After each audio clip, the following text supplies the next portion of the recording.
At least 39 people are killed and dozens injured in a shooting rampage at a nightclub in Istanbul during New Year celebrations. The gunman, who was wearing a Father Christmas outfit, is reportedly still being hunted by police. There are people on top of me. I pushed them off. All around me, everyone was crying.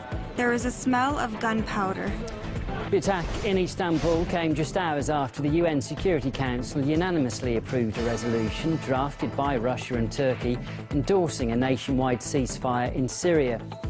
And in the week's top stories, the Obama administration slaps new sanctions on Russia over its alleged meddling in the US election, with Moscow unexpectedly refraining from any tit-for-tat measures.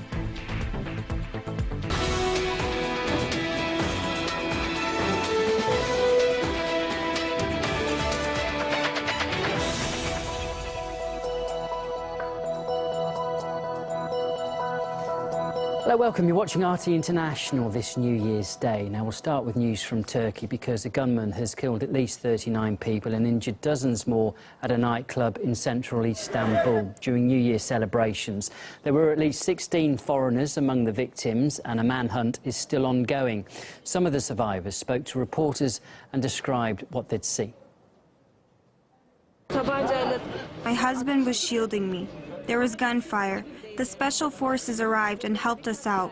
My husband was shot in 3 places. There were people on top of me. I pushed them off. All around me, everyone was crying. There was a smell of gunpowder.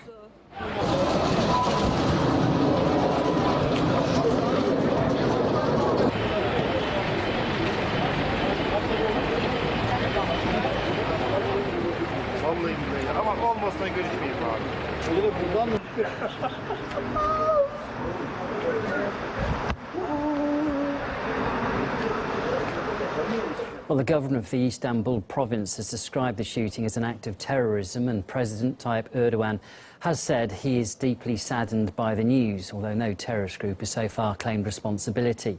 Eyewitnesses, as you heard there, described scenes of chaos with crowds of people scrambling over bodies to reach safety and also jumping into the Bosphorus Strait too to escape the gunshots. Well, this video, captured by a security camera at around 1:45 a.m, is believed to show the assailant outside the nightclub shooting at police. A second video shot inside the club shows the gunman wearing what appears to be a Father Christmas costume.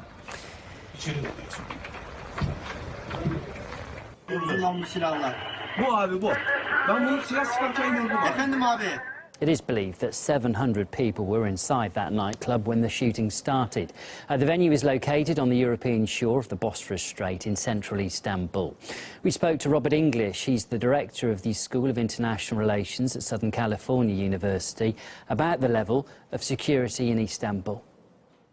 In all likelihood, there could have been greater security. There are always small lapses, and around holiday time, perhaps even more so, with the extra crowds and confusion. But like the attack on the market in Germany, like the Bataclan, the nightclub attack in Paris just over 1 year ago, with any kind of large cosmopolitan society and lots of foreign visitors, sure, complete security will always be impossible. The Rana nightclub is based in an upmarket district of Istanbul, and it can host up to 800 people and is popular with both tourists and locals. And it's also often used by diplomats and business people for social functions. Turkey has seen a number of bombings over the last 18 months or so in Kurdish areas of the southeast and also in Istanbul and Ankara.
Well, last night's attack in Turkey did happen just a few hours after the UN Security Council unanimously backed the Syrian ceasefire drafted by Turkey and Russia.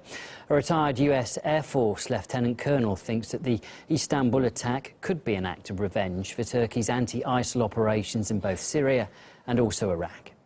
As the rest of the world looks at what is happening in Syria and pretty much agrees that the crushing of ISIS, which has happened under Russian leadership and with the help of the Turks as well, that this is the right thing for Syria, and to fight back, it really makes sense that this would be in response to that, as well as what is happening very, very slowly, but what is happening over in Mosul.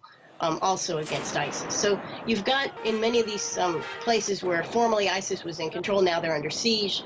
We know that they have said globally that we would see ISIS attacks, and I think this is part of that. It may be a sign that, a sad sign, an awful sign, but a sign that the war against ISIS is actually being won now. And we will be looking at the details of that ceasefire brokered last week in more detail in a few minutes' time.